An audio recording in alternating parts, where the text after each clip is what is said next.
You don't need balance, you need the right rhythms. Much like a heart where all four chambers must work together, real success depends on four key rhythms working in harmony: relational, emotional, spiritual, and tangible rhythms.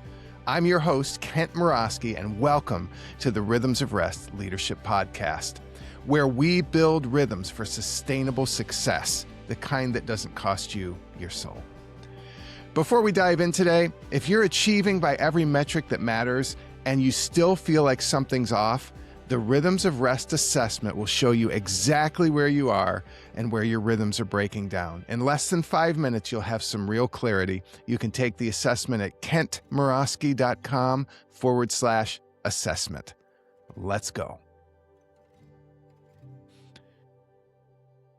When did you last have a genuinely great idea while sitting at your desk? Most leaders are grinding harder than ever and feeling further behind than ever. It can feel weary, lonely, discouraging. You feel stretched thin, drained, and confused. It feels like you're spinning your wheels and there's no real momentum. You see, I think part of the reason is because we've been sold a false definition of productivity. And most of it is built on a definition that's vague at best. See, companies spend millions of dollars on productivity, and it's vague at best, harmful at worst. I remember early in my leadership, I was the executive director of a regional nonprofit that was struggling financially. And the board assured me when we came to this point of struggle a couple years into my leadership that now is not the time to do nothing. Well, of course, doing nothing isn't helpful, but instead I began at their behest a flurry of activity, and I whipped up a whole new series of speaking topics and offerings and products, and I pushed them out there. And guess what happened? I'd love to tell you that it turned the ship around, but what happened instead was crickets. I had put dozens and dozens of hours into this idea. It felt like a great idea. And yes, I should have validated it. I should have maybe had some people speak into it more. I was a young leader.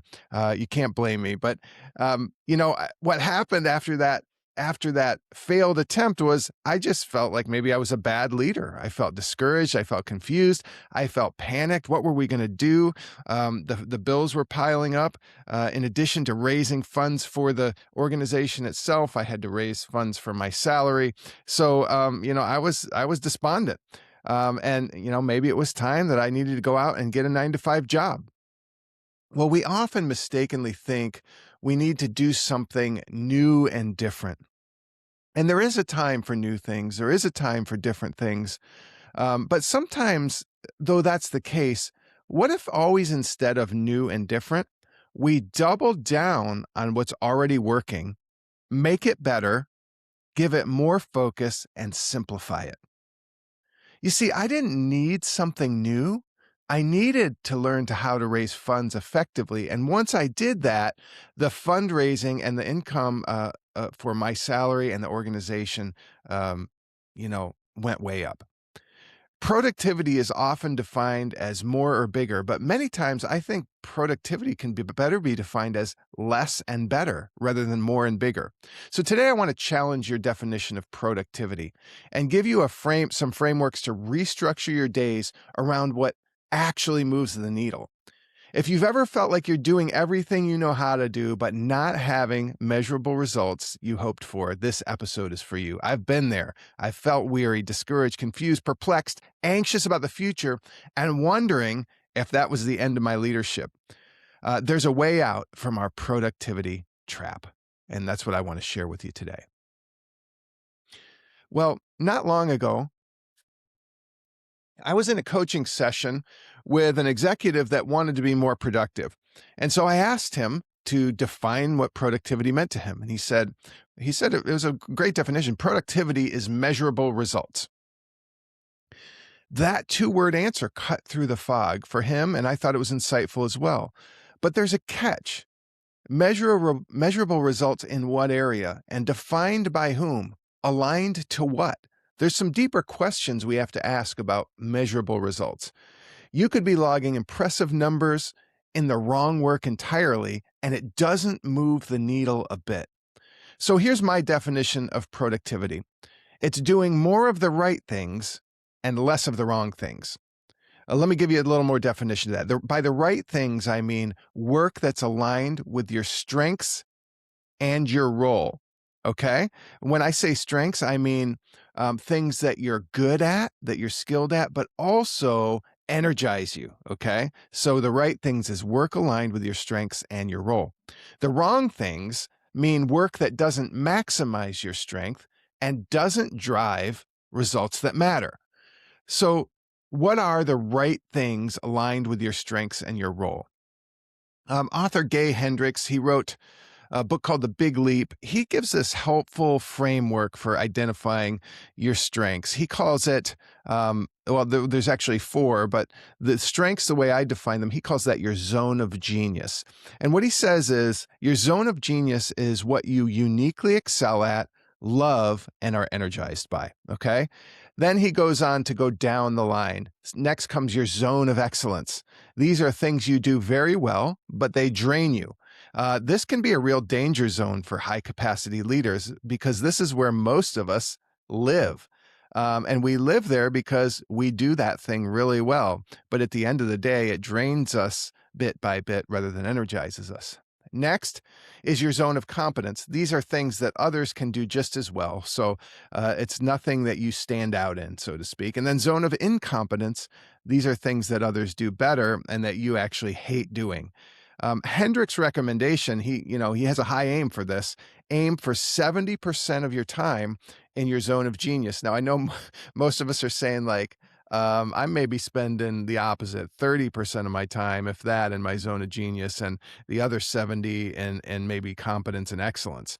Hopefully not incompetence, but so I acknowledge that it's a tall task, but I think it's worth the effort. I'll just tell you, I'm not there, but I'm day by day working to spend 70% of my time in that zone of genius, and I'm probably at more like 50 to 60. But the more time I spend in my zone of genius, the more I say that was a great day. So we talked about the right things. What's the wrong things? The wrong things in productivity are things that don't maximize your strengths or produce results that matter. What are the measurable results that matter? If you can get clear and focused on that with the team you lead or your boss or your manager, then you can make real progress. So I want to ask you, what's your definition of productivity? How do you define it? And are you actually measuring the right things? That's definitely a question worth considering. Brief aside, I like the word effective better than productive. I think productivity, often in the traditional sense, measures how much work is accomplished relative to input. So, like time or resources. So, essentially, many people use it to say, I'm doing more in less time. It's not always doing better in less time, but more. And then the reason I like effectiveness more is because it's about selecting and completing the right tasks that align with your priorities, ensuring results that matter. Okay. If you spent years with your ladder against the wrong wall or being really good at work that slowly drains you, you're not alone. You didn't know there was another option, and now you do. And so one of the reasons I transitioned 3 years ago in 2023 from a 20-year career leading nonprofit organizations is that I was bored. I felt stuck in my zone of excellence, doing work that I was good at, but that drained me. Some of it I was good at. Some of it I think I was caught in maybe not. Yeah, I was caught in some incompetence and competence rather than excellence and zone of genius. But I didn't really have enough time for the work that truly brought me energy and life. And so that was one of the key reasons I transitioned out of a 20-year career leading nonprofits. So I want to go back for a minute to that executive that I was talking about. And when when I asked him how he gets measurable results, because remember he said, "What is productivity?" I asked him. He said, "It's measurable results." I asked him how he gets those measurable results, and here's what he said. He said, "I sit for 10 hours a day at my desk. He could see through his own answer the moment it came out of his mouth.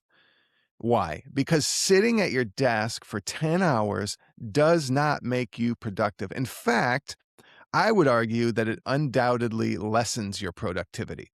The real question is, where do your best ideas come from? So when I questioned him about this, he said, well, definitely a hard workout. Ideas tend to come to me there. Walks sometimes, in the shower. For many of us, it's in the shower. It's not for me, but for many people, it is. Driving. And then he said, the hot tub. Now, if I had a hot tub, my best ideas might come from there too. But for me, it's primarily walks and workouts, going to the library. It's a place out of my normal kind of setting, and sitting and journaling in beautiful places like the park or near a lake. So those are where some of my best ideas come from.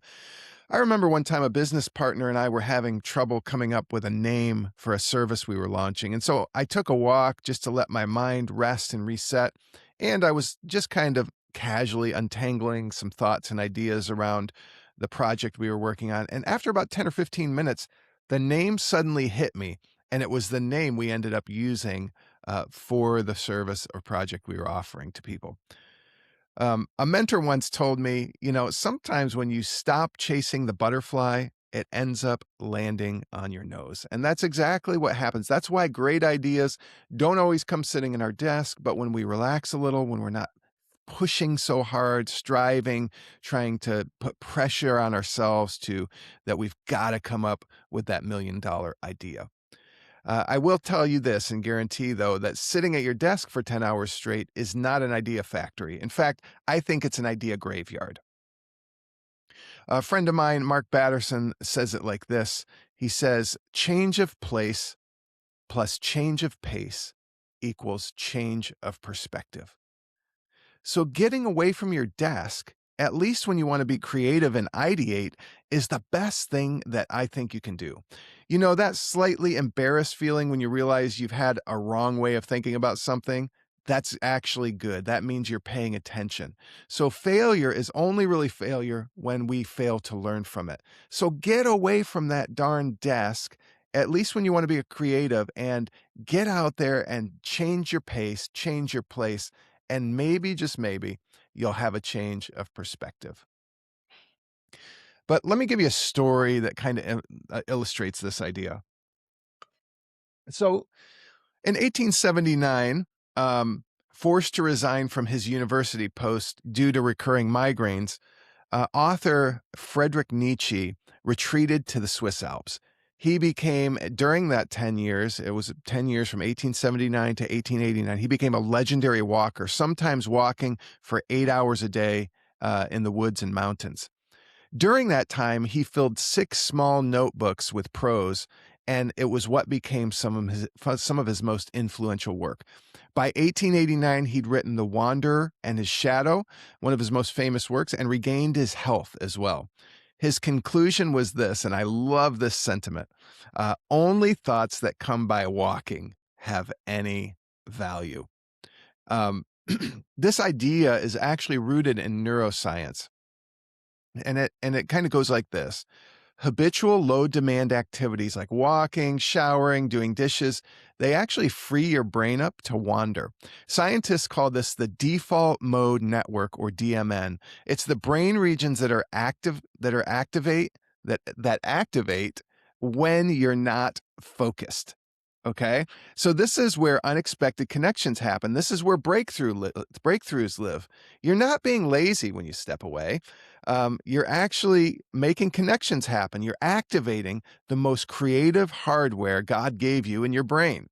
So many of us are no longer, when we think about stepping away from the desk, many of us are actually no longer tied to a desk. Many of us either work from home or are hybrid and work, fluctuate between the office and our home. And so I want to encourage you, take the walk, get in the hot tub midday, go sit by a lake with a moleskin. The proof is in the pudding. Does your company want great ideas? And this is for you bosses too. Does your company want great ideas and excellent work that moves the needle? Or do you want people sitting at a desk for 10 hours a day, grinding it out, at the idea graveyard? I think here's a reframe worth keeping. Stepping away from your desk is the work. Blocking margin and white space in your calendar needs to become necessary. Having blocks of time to work on what you want and projects that energize you, it's not laziness. It's your brain's most productive state. But here's the problem. Modern knowledge work often demands constant, visible productivity. You know, we have portable tech. It's our expectation that we're always on between our laptop and our tablet and our smartphone. But creative thinking needs margin. It can't be squeezed into back to back meetings, bosses. Okay. Um, you know, and you say, well, yeah, but people are working from home, so they're actually doing less work. That might be true. But are they getting the job done? Is their job description outcome based rather than glued to a certain number of hours or working between a certain time period? I've even heard of companies that put, tracking technology on the laptops so they can see how long workers are on their laptop. I think it's a mistake. I think it's a mistake because if you have great core values that have actions defined with them, case in point, Netflix, their culture deck, read it over if you've never checked it out. But if you have great values with actions assigned to them, and you hire workers that align with those values, 8 or 9 times out of 10, you're going to set the culture and you're going to get great workers that you don't need to track how much time they're on their computer because they're going to get the job done. They're going to be excellent at what they do, and they're going to move the needle in the areas that matter. I used to do this. I used to push through and grind it out until I had nothing left, sitting in my office at the end of the day, fried and anxious, realizing that I hadn't really moved the needle the way I wanted to. I was working hard. I've always been a hard worker, but I was not working smart. So if you've built your identity around being the last person, the one who grinds it out and needs to be at your desk 10 hours a day or be the hardest worker, this might feel threatening to you. I know it did for me. I thought if I wasn't always exhausted, I wasn't doing my job right and I wasn't sacrificing enough. That feeling is real, but it's also worth examining and rethinking. So I want to challenge you. If that's you, your identity is probably tied to your work in an unhealthy way. And we need to untangle our identity from the work we do because, even many high performers and high achievers, um, you know, there's often some issues that go back to our childhood, even with fathers many times. And I'm not making a blanket statement about that. I'm just saying, like, those overachievement tendencies usually come from somewhere, and it's worth thinking about.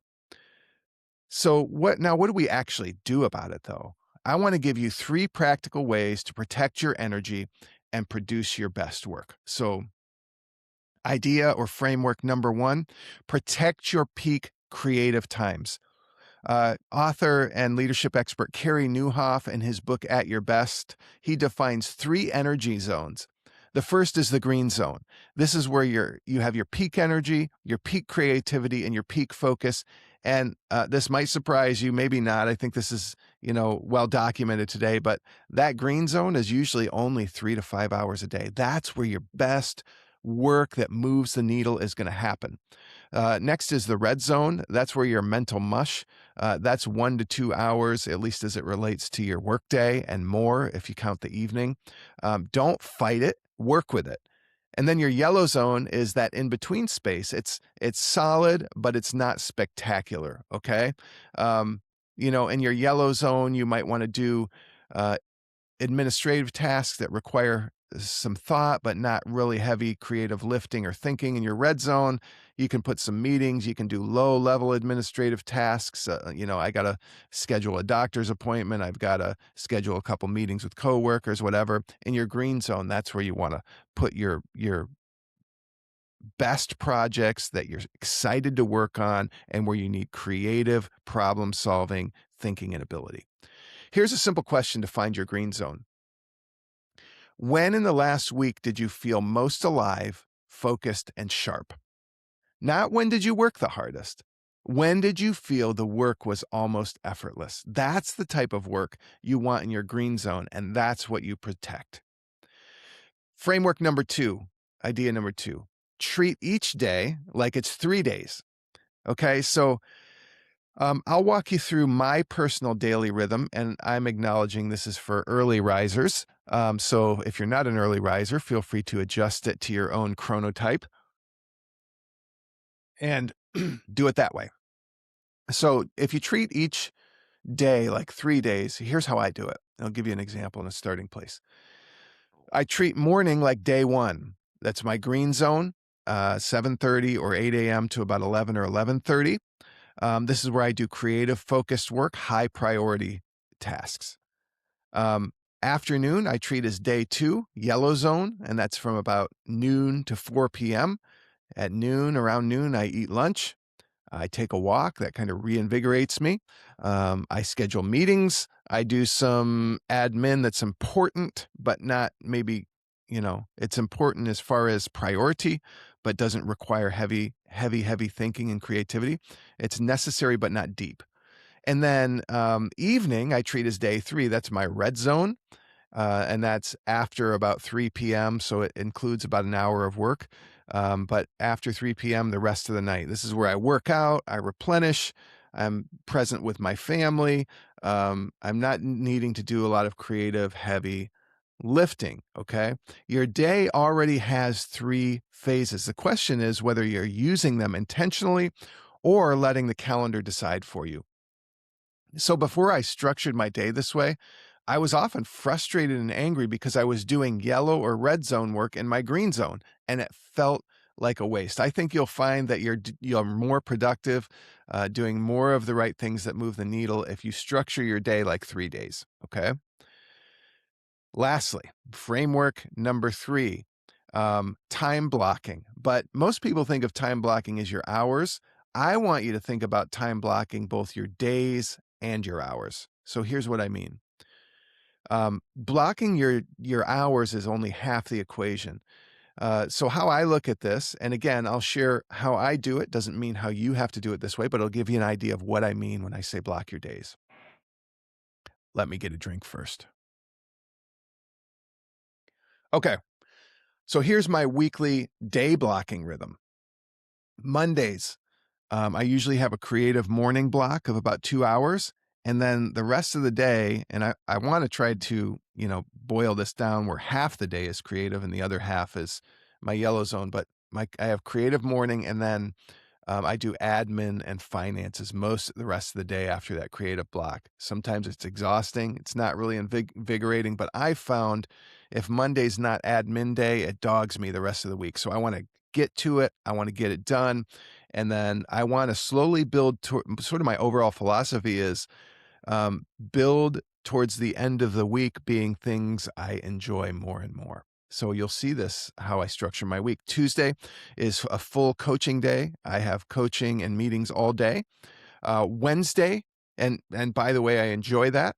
It is taxing mentally and it's full, but I enjoy it. Wednesday is margin day. I have cleared my schedule to do whatever the heck I want. And especially during my work day is what I mean. So thinking, writing, creating, working on an important project, no meetings, and I follow the work. I often have some things jotted down, but I do what I have energy and motivation to do and the stuff that energizes me. Thursday is sort of a flex day. I usually have some coaching in the morning, sometimes an appointment in the afternoon, but usually the afternoon is sort of flex time, project wrap up, decision time, things that I need to wrap up that haven't been resolved, and they need to be resolved before the end of the week. Then Friday, again, usually no meetings. As far as work-related type, no coaching meetings, sometimes one maybe lightish meeting, but I reserve Friday for writing and relationships. And so I typically go on a date with my wife early from like 8 after we drop the kids off at school from 8 to about 9:30 in the morning. Then I do a writing block at my favorite library from about 10 to noon. And then sometimes I go longer if I don't have anything in that afternoon, but often I schedule late lunches like 1 p.m. or coffees or with friends, or sometimes business related meetings, but people that I enjoy hanging out with. So it's a day for writing and relationship.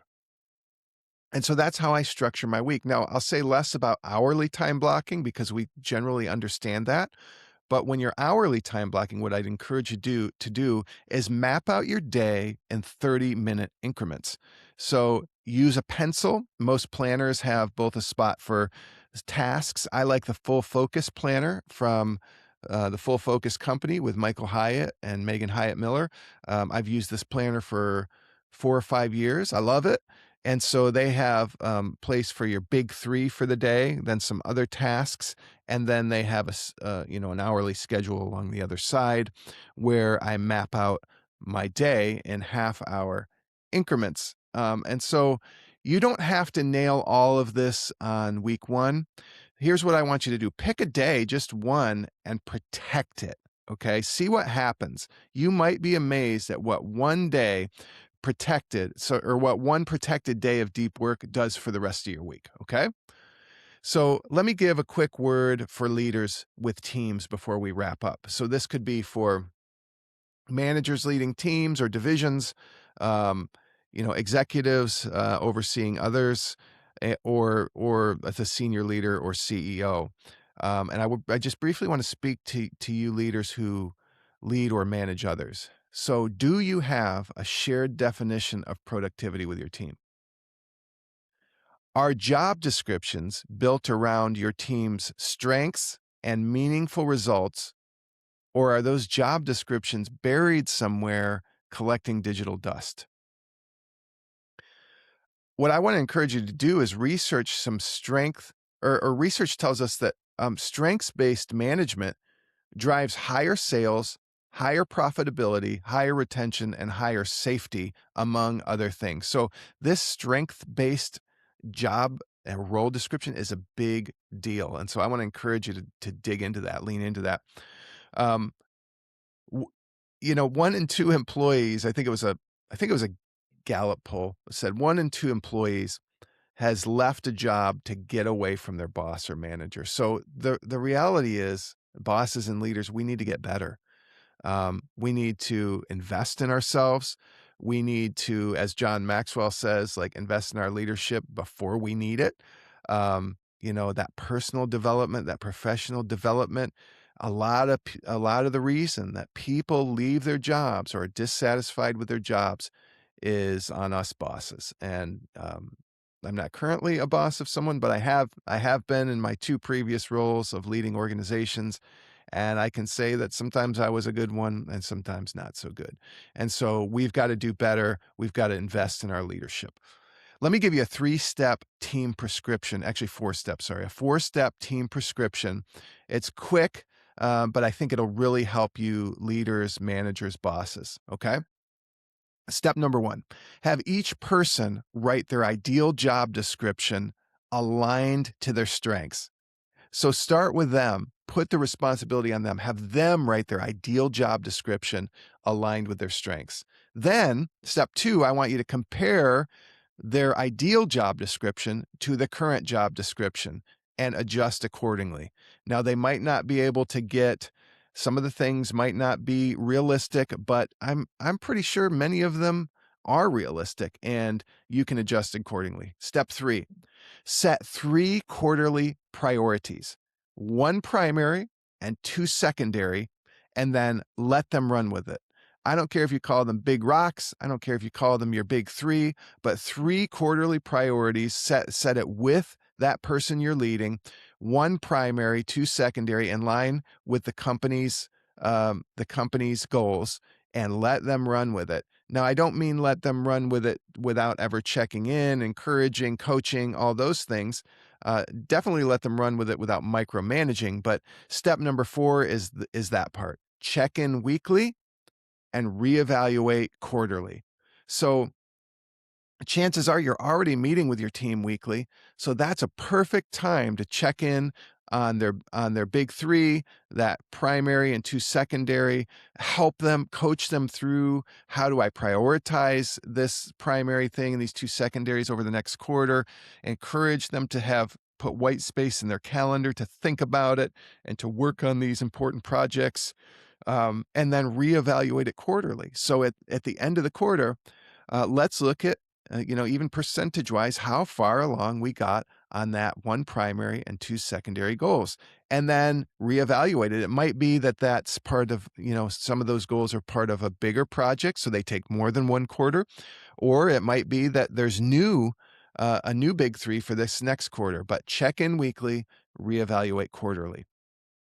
You see, when your team knows that you've actually seen them, their strengths, what lights them up, something shifts. You stop managing people and you start leading them. This might feel a little bit uncomfortable especially if you've built your identity around being indispensable to your team. You've got to have the answers all the time. Um, if part of you is thinking, but what if they don't need me? That's something worth sitting with and asking yourself about. See, the best leaders empower others. Recently, starting to read through a well-known book called The Coaching Habit by Michael Bungay Stanier. Great place to start if you're leading people on how to embrace a coaching paradigm for the people you lead and help empower them in their role. So, each week or each 2 weeks when we do this podcast, we do a section called Your Rhythms Check, and that's based on my Rhythms of Rest framework. I contend that being overwhelmed, being burnt out is the answer is not work-life balance, it's the right rhythms. And so each time we end with one rhythm, you can implement right away from my Rhythms of Rest framework. And here's what I want you to do right now. As soon as you finish this episode, I want you to pull up your calendar. I want you to find your green zone, those peak 2 or 3 hours of creative energy that you have each day, and I want you to block it for at least 1 day a week. Let's start there. Name it, block it, protect it like a non-negotiable meeting with your most important client. Then, after you do that, I want you to identify one recurring task living in that green zone that doesn't belong there, something that either belongs in your yellow zone or your red zone, and move it out. Okay. So you're going to identify your green zone, that peak 2 to 3 hours of creative energy, block it. And then you're going to identify one yellow or red zone task that doesn't belong there in that slot, and you're going to move it out. Okay. Here's the reflection question for this week. Where are you spending your best hours on your worst work? Where are you spending your best hours on your worst work? If you're watching on YouTube, drop a comment below. What's one thing you're going to move out of your peak creative time this week? I read every comment, and I might just have a thought for you as well. If you're seeing this on my email list, shoot me back a reply. I read everyone. So when you do this, even if it feels small, I want you to notice what happens to the quality of your thinking in that day. It's not a coincidence. That's your rhythm starting to work. And I'll close with a story before I sign out for today. I keep a 5-year journal. It's just, you can buy them on Amazon or wherever. It's just a little 2 to 3 sentence block each day, and it's for 5 years. So on one page, you can see your journal entry for each year on that same day. When I look back at my 5-year journal, because I review it yearly, those all the days that say great day are the ones where I've blocked my day in such a way where I maximize my strengths, those things I'm good at that energize me, and I have more room to work on those. And so I think you'll start to see that too, that it's not a coincidence. And notice what happens. Maybe just fill out a little line in a journal somewhere about what happens to the quality of your thinking and the quality of your work when you structure your day to have that green zone and work on things that really move the needle. Well, if this resonated with you, You're going to love my bi-weekly newsletter. Every other week, I send out honest, practical insights to help you live and lead from internal rest instead of burnout and overwhelm. No fluff, just simple tools from my Rhythms of Rest framework to help you slow down without losing momentum. Just go to kentmurawski.com/newsletter to sign up. It's absolutely free, and you'll be the first to hear about exclusive offers and get bonus content. Have a great day.